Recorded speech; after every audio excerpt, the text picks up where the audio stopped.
Hello and welcome to A Pint of Cthulhu. Today we are back behind the bar with a very special interview with Chris Durston, the writer of the prequel novel to Cthulhu, Dreamt. Would you like to say hello? Hi. I never know how to react to those things. Would you like to say hello? Yes, sure. Hello, everybody. Yeah, it does put people on the spot a little bit. Well, it's a good thing we did actually have a redo. We just had attempted one and we had a few issues with technical things, but I forgot the main important question that we always ask. Oh. Which is the icebreaker. If you would say a pint of Cthulhu would be any drink, what drink would it be? Ooh, okay. I'm going to go with an ale called Doom Bar because that just feels thematically appropriate. I know Doom Bar. I bet you do. Don't drink it. Not an ale fan myself, but I do know a Doom Bar. My dad swears by Doom Bar. I am not an ale drinker, so yeah. What do you drink? Gin when I can be bothered, which is rarely, to be fair. Although my in-laws got me absolutely smashed one time on, I think it was a combination of gin and like a raspberry liqueur type thing. So it was super alcoholic, but it tasted like squash basically. So you could absolutely neck them, and that did not go well.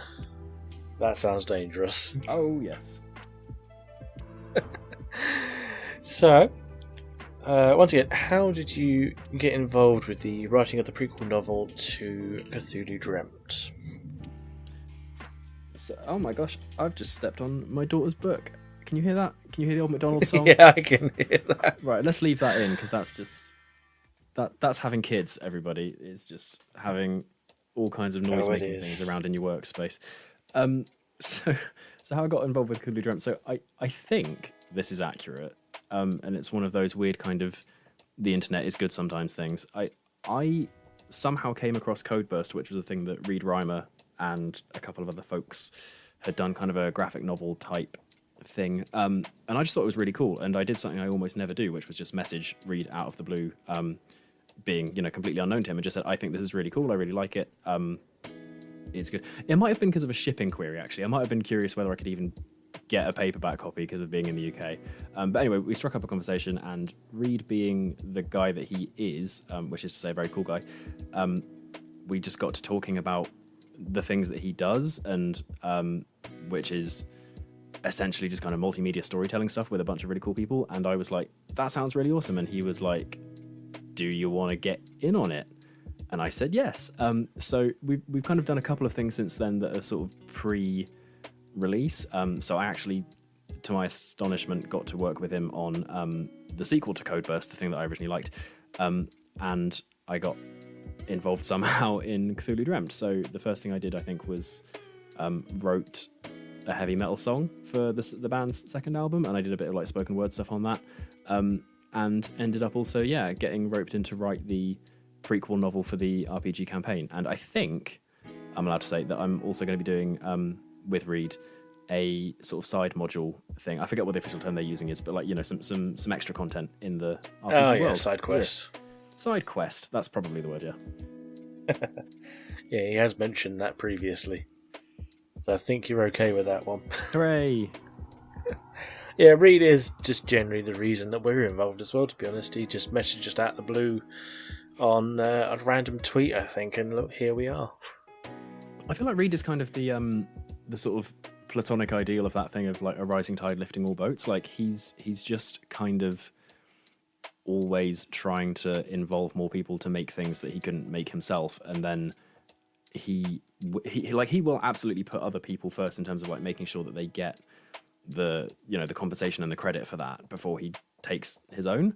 He really does, yeah. Yeah, and it's not like he's not doing this full time. He's not super, he's not a millionaire as far as, well, he might be, but if he is, it's separate to this. But like he's just bringing in people because he thinks they're cool and he wants to do cool stuff with them, and just being incredibly generous, I think, with his skills and his network, I guess. Basically, it's just bringing more and more people into the fold until things get even more cooler. So I have an awful lot of respect for Reed, and this isn't the Let's All Lovey-Dovey Reed Reimer podcast, but maybe it should be. I don't know. I think we should, yeah. We should steer this into the Let's Love Reed Reimer. Yeah, do you know, I'd be fine with that. I think that's perfectly acceptable. A little bit back more about yourself. How did you? What inspired you to become a writer in the first place? I have no idea. I read a lot as a kid. Like my mum claims that I taught myself to read. I don't know exactly how true that is, but there's definitely some indications that I was reading like before I went to primary school because they had to sort of accommodate that. And I basically just was constantly in my room reading books on my own, which, you know, for some people maybe that sounds a bit tragic, but like that's kind of what I wanted to do. That's what I enjoyed, and that's what I was happy doing. So I guess the kind of progression to wanting to write my own stuff was like a bit inevitable. And I think then we had, so I'm just about old enough that like having a computer with internet was sort of unusual when I was younger. So when I was, I want to say probably 7 or 8, like we had this like white square thing in the living room that couldn't connect to the internet. I think it could do like, it had Microsoft Word and maybe like asteroids. That's what I'm looking for. And some game about a tank that I've never managed to find again. But yeah, so pretty much all that it could do really was that one game and a word processor. So I think I just kind of started writing stuff down, and it was probably terrible, and that's like fine because what do you expect? But I guess eventually I just took it a bit more seriously. Whether I got any better is, you know, not for me to say, I suppose. But it'd be nice to think that I have. Well, I mean, you've published several books in what looks like a very short amount of time, and they all have rather high ratings. You must be doing something right. Yeah, I mean, I feel very lucky actually to have just kind of stumbled into like a community of people who like to, you know, read each other's stuff and big it up and review it and that kind of thing. And you know, I'm nowhere near making money off of it really, but that's I'm kind of doing it because I can't help it, I suppose. But it took me a long time to take it more seriously. Actually, I think after going to uni, I had to do an awful lot of reading and writing stuff, and I didn't get back to reading and writing like for my own pleasure for a good few years after that, because I was so I got to not like it because I had to do it. So I kind of took it a bit seriously a few years back, and then eventually decided to publish this one book that I've been working on. And then from there, I got a bunch of just met a few people on Twitter, I think, and ended up in a bunch of like anthologies and that sort of thing. So if you look at how many books it says I've written on Goodreads, most of those are just ones I have like a contribution in or something. Yeah, so it's been, again, I think just another example of people being cool, in that I wouldn't have got to have those opportunities if people hadn't just been like, yeah, sure, whatever, at no kind of benefit to themselves. Oh. So how have you adapted your writing style? I mean, I've got your book here, Chronicles from the World of Guilt. Yet to read it, I must admit, not a lot of time, but how have you adapted your writing style to accommodate the Cthulhu Dreamt kind of world? Ooh, that's a good one. I guess the biggest thing for me with this is not so much adapting the way I write, because I'm kind of used to writing different kinds of prose anyway. Like I do kinds of copywriting in my day job, and that's obviously a completely different tone from other stuff I've done. Like, so I've done Each Look Universe. My first one was kind of a comedy. Chronicles from the World of Guilt is, I guess, a cosmic horror, but it spends more time just kind of hanging out with people in the like minutiae of life and kind of looking at, you know, the apocalypse has happened. How do we find hope and beauty and stuff anyway?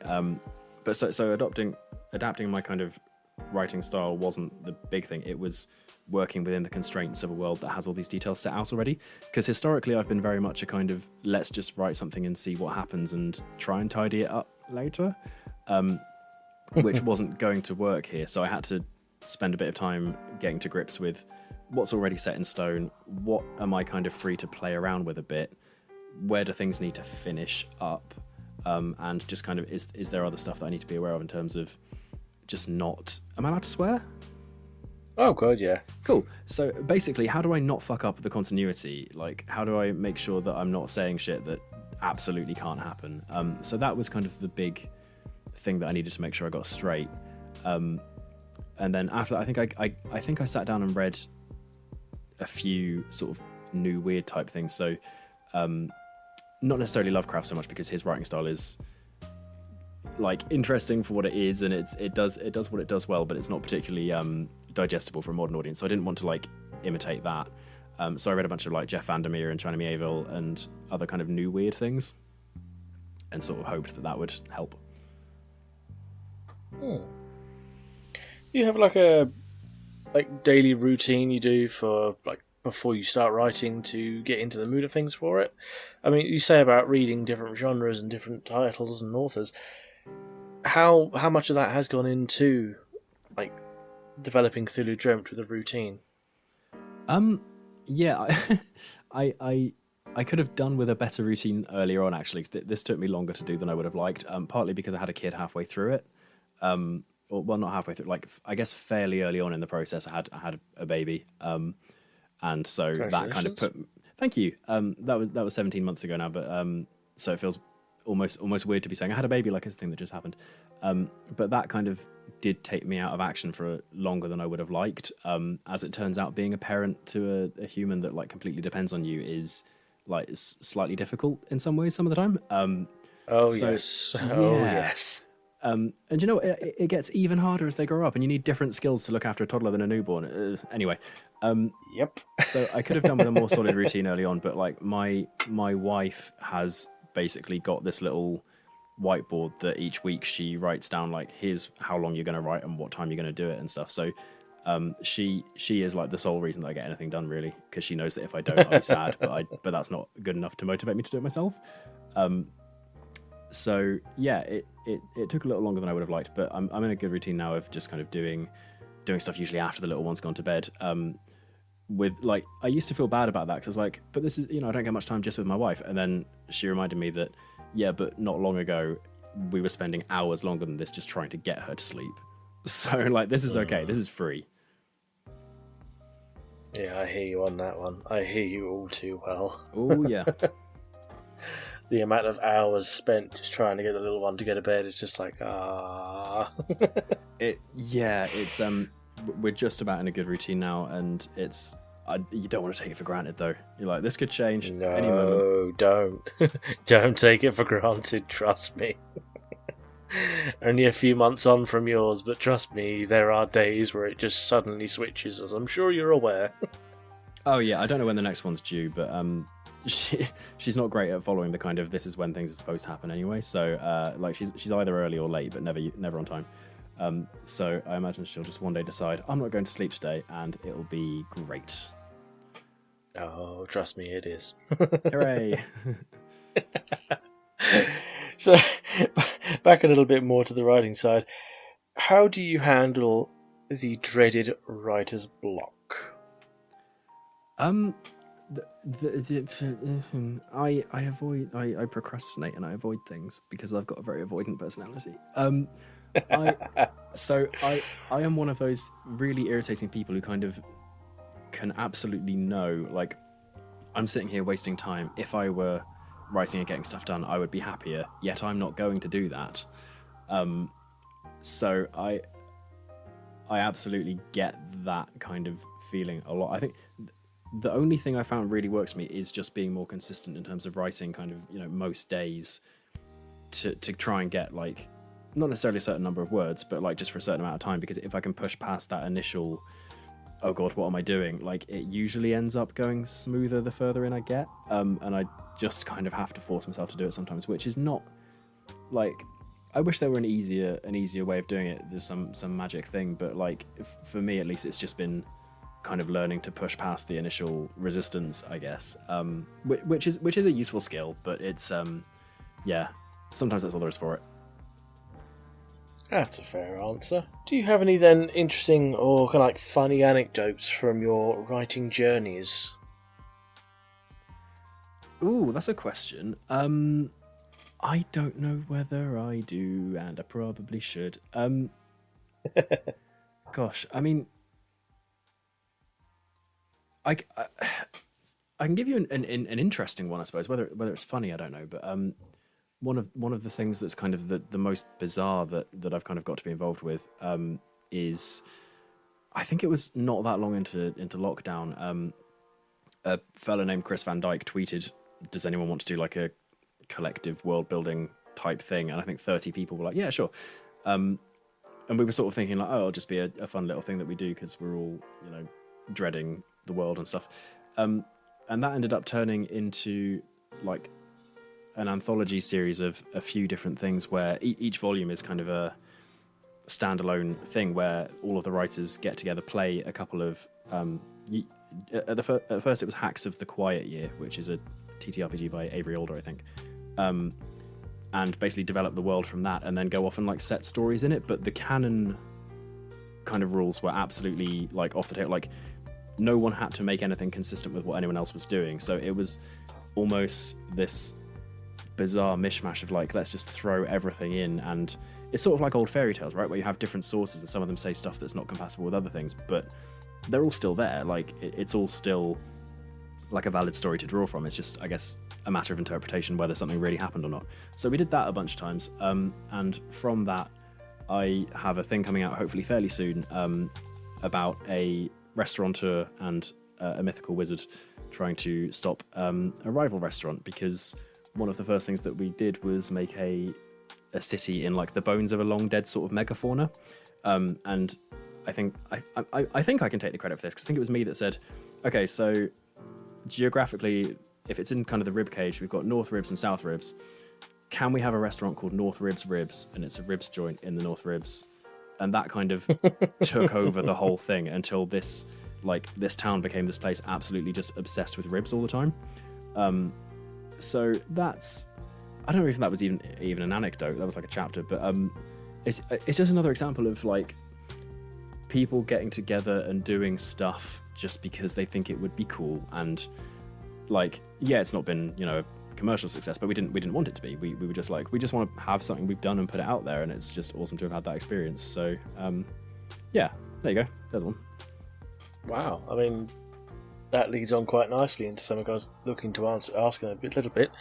But you're saying you're playing, what was it, Hacks of a Quiet Year? Or sorry, I've never heard of that before at all. But branching off from that, what kind of RPGs do you play? Have you played many, and what's your stories? So I'm relatively inexperienced. I played a bit of Pathfinder First Edition and I think Fourth Edition D&D in uni. I've played a little bit of 5e since then, not a huge amount.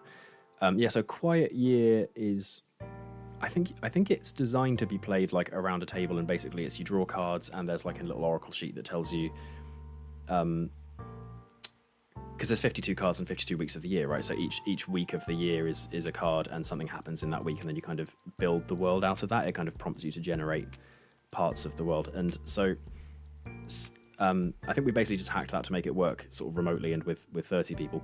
But I do play a fair bit of kind of solo, like journaling style RPGs. So Quiet Year solo version is one. There's one called Iron Valley, which is, I think that's a hack of, like, it's basically Iron Sworn rules, but with kind of a Stardew Valley setting. So it's like developing your own little farm and stuff, and it's just very cozy. What's the one that's coming out soon that I'm quite excited about? Grotty Goblin's Tea Grotto, I think it's called. It's a little tea house run by a goblin. What? Yazeba's Bread and Breakfast. That's kind of a Spirited Away vibe. So what I quite like at the moment is these kind of solo or sort of more intimate experiences that are about you telling your own stories or building your own characters and that kind of thing. And there are some that do it really well. And what I really like about indie RPGs especially is that they're kind of not beholden to follow like existing conventions. Like if you see a new mainstream TTRPG, it's probably going to be, recognizably a couple of steps away from something that resembles D&D. But in the indie space especially, lots of people are doing stuff to tell completely different kinds of stories with different kinds of rules. So that's kind of what I'm into at the moment. I've never played Call of Cthulhu though.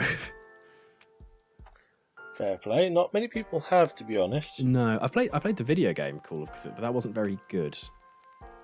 No, it was quite terrible. Yeah. If ever you want to jump in a game at some point, let us know. We'll probably run back to that in a couple of years' time. Have you played Cthulhu Dreamt yet? Have you played any of the actual playtests? I've not had the chance to. So I have. I've got a copy of the first sort of adventure that I think is the one that's being playtested. It's called Springfield Nocturne, I think. I think you guys might have played that, actually. Yeah. We did. So I've heard you guys playing it. I've not had a chance to play it with people myself, but I've read through it. So, this is another good example, I suppose, of doing something that doesn't really mechanically resemble D&D. Like, I'm sure some people will describe it as, it's D&D but Cthulhu, but I think it is different enough from D&D that it can tell totally different stories with the mechanics that it's got. And like I say, that's the kind of thing I really dig about indie things. Whether that's RPGs or novels or whatever, actually, it's people get to break the rules of what's considered kind of mass marketable and do more interesting stuff. It's definitely an interesting one for sure. Playing through it the first time around, it's so different from anything. Yeah, I think it was important to the team to keep it, separate in that way from stuff that would be easily recognizable. Like, it's accessible, but it's not too similar to existing stuff. And I think the other thing that they wanted to make sure was that because Lovecraft adjacent games and properties have historically not done the idea of kind of madness particularly well. I think everyone can largely agree. And so that was something I think I said to them fairly early on, and they were like, yes, no, we absolutely want to make sure that we're not kind of just imitating what's come before, because things have not been portrayed very well on that front. So that was something I was definitely relieved to hear. I was like, okay, good, this is something I'm comfortable being involved with then. I think the best description of the madness I've heard is probably the idea of taking an ant and giving it human consciousness, but then putting it back into the body of an ant. Is the best way I could potentially describe eldritch horror. Yeah, and this is something I've always found a bit weird about Cthulhu, actually, is that, like, Cthulhu for some reason is the one with his name attached to it, but I think he's only in Call of Cthulhu, right, in kind of Lovecraft's original stories, and basically the extent of his appearance in that is he kind of pops up out of the sea and is a giant octopus dragon, and a boat hits him, I think, is what happens. And that's kind of become the iconic image of Lovecraft, but, like, the stuff that I really like of his is the stuff that deals more with this notion that, like, the universe is impossibly huge and it does not give a shit about us. It doesn't know we're here. Like, there are things out there that are so divorced from, like, our conception of what makes sense that we just don't have the capacity to have any notion of what they're doing. And I think I was reading one. It wasn't a Lovecraft one. I think it was, oh gosh, what's the guy's name? Frank Belknap Long, maybe. One of the people who kind of added to the Cthulhu mythos after Lovecraft was kind of finished with it. And I can't remember what the story was called. I'm going to have to look it up. But the plot basically is about a guy who finds himself staring into a dimension where, like, time is angular instead of curved. And so, like, everything in that universe is just made up of, like, angles that aren't possible in kind of the geometry we understand.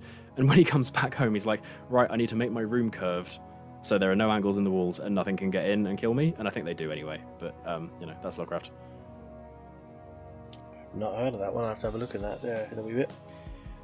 I suppose we should probably get back round to the writing side of things, but as you were saying before, what kind of things do you actually read yourself? So I grew up on kind of not necessarily classic fantasy, but I guess the kind of contemporary fantasy of the time. So like Christopher Paolini's Inheritance cycle was one I really liked.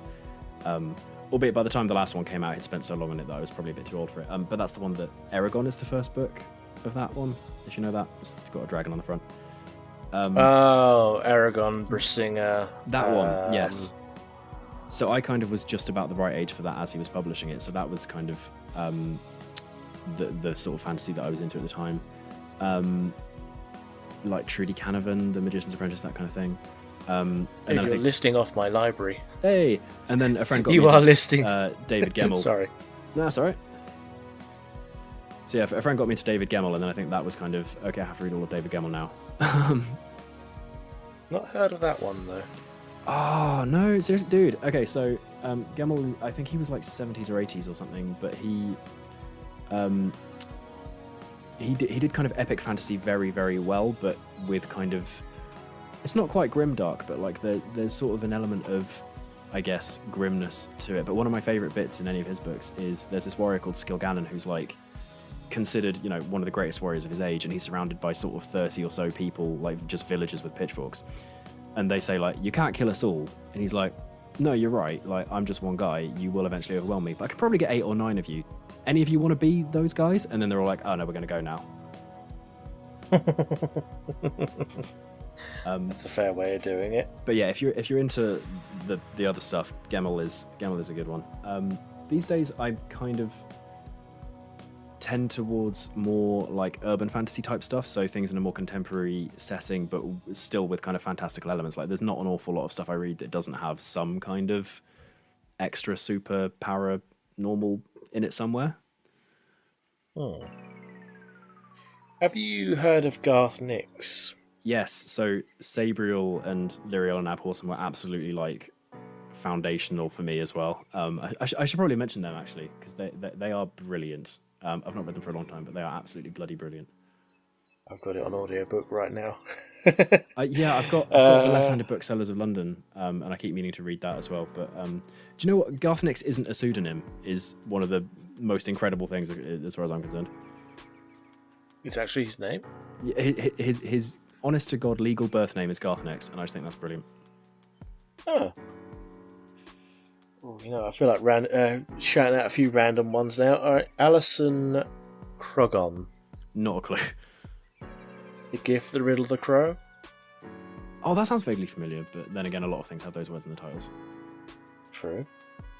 Sebastian D. Castell. Oh, Traitor's Blade? That's the one. Yeah. Oh, do you know what? Not to slate him, but I started reading that one and I stopped after like 2 chapters. I think it's probably better with an Audible. Fair. Then you can do something else whilst you're listening. I should probably get off of other people's books and go back onto yours. What is your favourite one that you have written? Well, I've only published 2 solo ones so far. Those being Each Little Universe, which is kind of urban fantasy-esque, very British humour, basically. The other one is Chronicles from the World of Guilt, which is a collection of, I guess, kind of dark fantasy, cosmic horror. Like it starts with our world as we know it now, and then a giant space whale shows up, and then things kind of get a little bit Lovecraftian from there. I feel like I sort of have to say Each Little Universe purely because it was the first one, and without that I wouldn't have done anything since. But I think Guilt is probably the better book. I think it's more interesting, and I probably had more of a sense of like how one is supposed to do things, I suppose. Like, but this is something I've kind of struggled with actually. I think I know better now how to kind of structure a book and do all those things. But if I had done that with Each Little Universe, it would be a really different book, and I don't know if I would have liked it as much. So it's one of those weird trade-offs between like what you should do and what you personally like and want to do, I guess. Like, so some people read ELU, and they're like, oh, this makes sense to me. Especially neurodivergent people actually really seem to just get it. But a lot of people will read it and go, there's not really a plot, I don't really get it, I'm kind of not digging it. So I guess I would rather write something that like a smaller number of people really love than that a large number of people kind of like. That was an absolute non-answer, wasn't it? I haven't actually said which one. Hey man, it's perfectly fine. Yay, good. I'm just reading the Amazon thing for Each Little Universe. If Neil Gaiman and Terry Pratchett had written an earnestly nerdy story. I love that. That's just funny. Yeah, I think I just read Good Omens. I nearly said I just written Good Omens. I did not write Good Omens.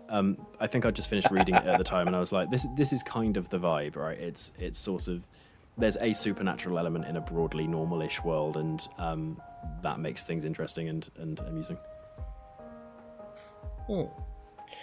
So, I take it you're still currently writing the prequel novel. Is that correct? As of about a week ago, I finished the first draft. So that's good. Which usually people celebrate by writing the end, but it's not the end because the story will continue in the game, obviously. So I have some edits to go back and do, and then I need to get that over to the rest of the team to, as I said before, make sure I've not fucked anything up, basically. I'm hoping nothing too much, because Reed has been kind of reading it as we go through to sort of check it, but I think there's, as with any first draft, there's a lot of stuff that I probably decided later that I now need to make earlier things line up with and that kind of thing. So yeah, there'll be a bit of editing to do, but the first draft is complete, so happy times. Wow.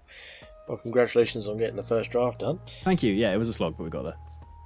Have there been any challenges you faced with writing this compared to writing your previous two that you've solo written?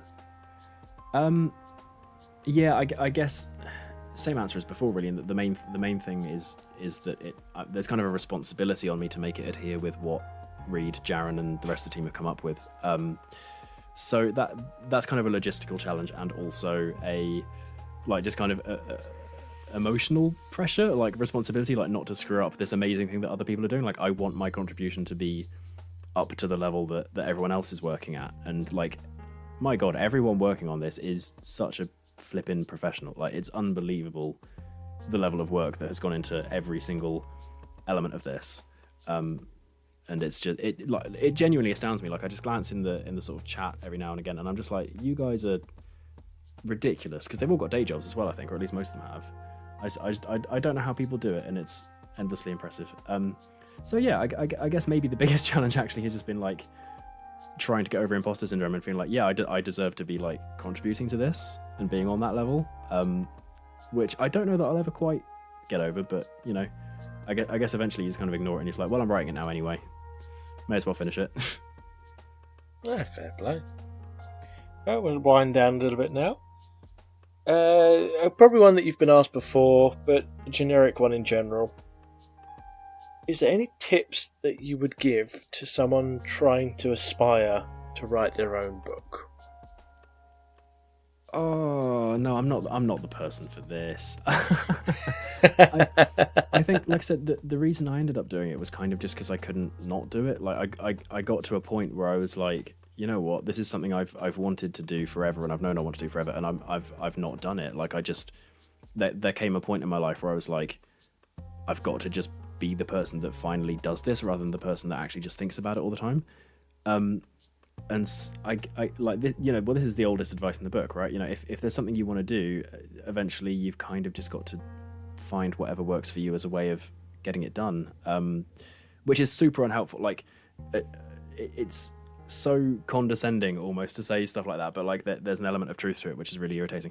I will say, I recently have found there's a website called Write Track, spelled, you know, WRITE, and it basically just lets you say, I want to write this many words in this amount of time, and it will tell you how many you need to do each day. So it's a bit like National Novel Writing Month, NaNoWriMo, if anyone's familiar with that, but kind of you can set your own parameters. And just having a thing to say, if you want to meet this target, you have to do this many today, has been a bit of a game changer for me. Like, just that small amount of external motivation saying, if you do this, you will have it finished by then, is like, brilliant. Okay, I'm going to do that. I guess the other thing I would say is, like, if you don't know what you want to write yet, but you know you want to write something, there's kind of two ways you can go. Like, one is just to start writing something really similar to something that you love. I think if you write something that you would want to read, then that can't really go too far wrong. And the thing that I used to do and still do a bit is, every time I have an idea about like anything, like whether it's just a little theme I want to talk about or a snippet of dialogue, I just stick it in like a note, and then every so often I kind of just look through that and just group together the ones that are kind of thematically related. So with each little universe, it was like, okay, there's a bunch of stuff in here that's to do with kind of friendship and the power of like just loving the stuff that you love and that kind of thing.